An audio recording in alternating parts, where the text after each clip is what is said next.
Hello and welcome to the Scholopagenium. Today we're going to get out our rule books, we're going to get out our snipers, and I'm going to teach you a sneaky little trick which could just make a big difference in your games.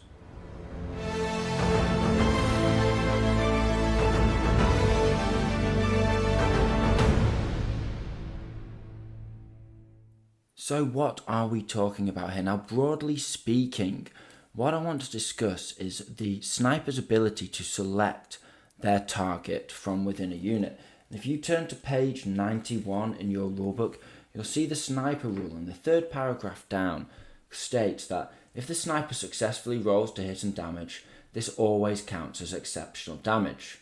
So the firing player can pick any model in the target unit as a casualty. So of course, this is a rule that we all know, and it's most commonly used to pick off a sergeant, an NCO from a squad, pick off an LMG, something like that. It's also useful for taking out weapons teams. It's a very well-known bonus of using a sniper. And of course, exceptional damage can be got from all units if you roll a 6 followed by a 6 on damage. So what's the big deal here? Why am I even discussing this? If this is something everybody knows, what's so sneaky about this trick that I'm going to teach you? Well, it's not so much sneaky as just actually playing the game by the book. You see, in Bolt Action, I've had the pleasure of playing amongst various members of the community at different events and so on and so forth over the years, and we're all pretty laid back guys for the main part. And part of that is, when you get your exceptional damage, you just say, oh yeah, I'll take off the LMG guy, and you let your opponent select the model to remove.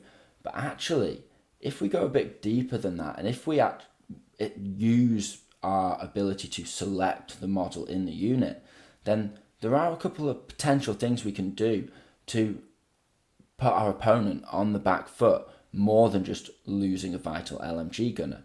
So let's go over to the gaming table and have a little look at what I mean. So let's start off with the example of a double LMG wielding squad. This could be, for example, a veteran squad of Tommies, but it could just as easily be a regular squad of Soviets.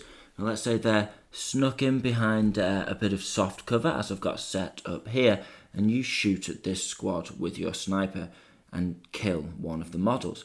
Now you could easily say, oh yeah, just take off one of the LMG gunners, but if you actually take the time to select, you would see that if we remove this man here, then not only have we killed one of the models in cover, not only have we killed one of the LMG gunners, but also these guys in their next order, they will have to take a run order, an advance order, but they'll have to move back into formation at the next possible chance. And that means that not only are they missing an LMG gunner, but even though they're nicely snuck into cover where they want to be, given that supporting fire, this next LMG gunner is going to be at a -1 to hit, as are the riflemen in their next activation. So just doubling down on giving your opponent a disadvantage. It's almost like getting an extra pin, essentially, because you're forcing them to move and have a -1 to hit. So it's almost like getting 2 pins off a sniper hit or an exceptional damage hit. From the other side of things, if we want to be a wily opponent, then we need to make sure when we're setting up our units that we've got our loaders set up in such a way that even either one of these LMG gunners were targeted, we're still within an inch of every other model in the unit, so we wouldn't be affected. Now things get a little more interesting when we take a closer look at artillery units. Now as you can see here, I've got this medium howitzer crew set up with the majority of the models behind the hard cover, giving them much more safety from incoming fire, or so it would appear on the surface. However, a sniper can put them in quite the predicament.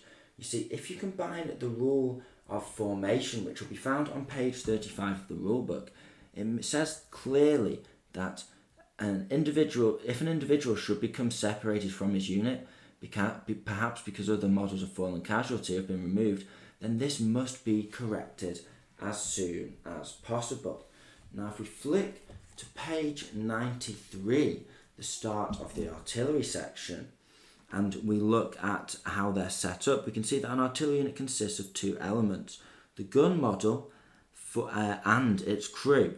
And the crew arranged so that all of them are within 2 inches of the breech, the centre of the gun where the shells would be loaded. So as we can see here, all models here are within 2 inches of that breech, and they're within 1 inch of each other.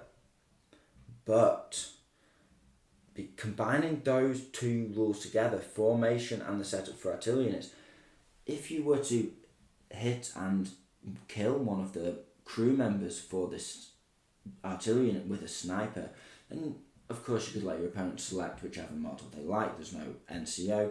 Normally you just not even think about it. However, if we were to remove this model here,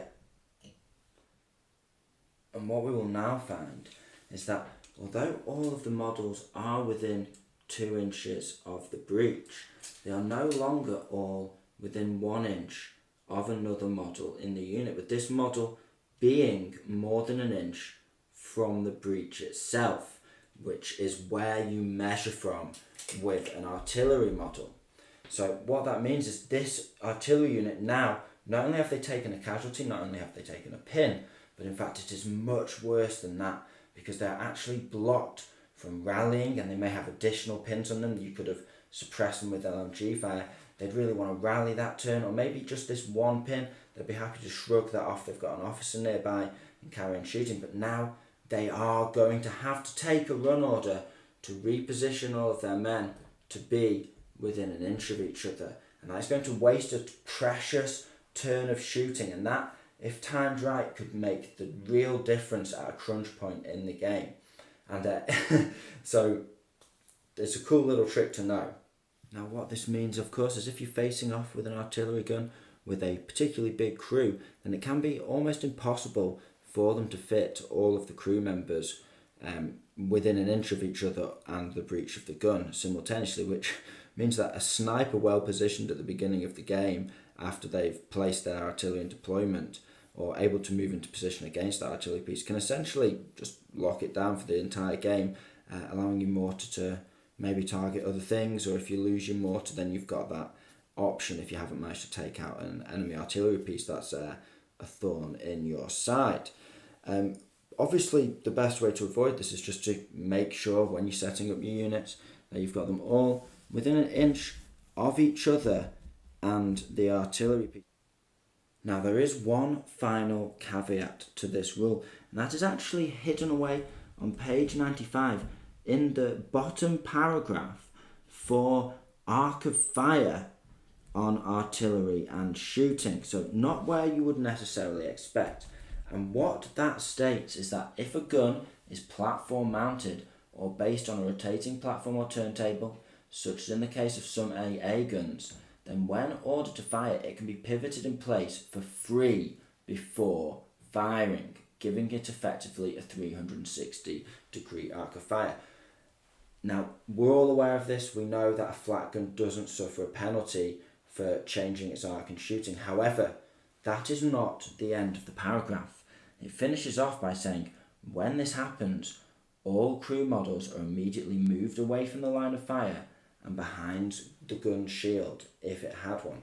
Now, what that essentially means is, if you had one man out of position, but you had a gun with a 360-degree arc of fire, then you can still give a fire order and simply move the models in position whilst under a fire order. So you can actually avoid that, and little trick from a sniper with that benefit.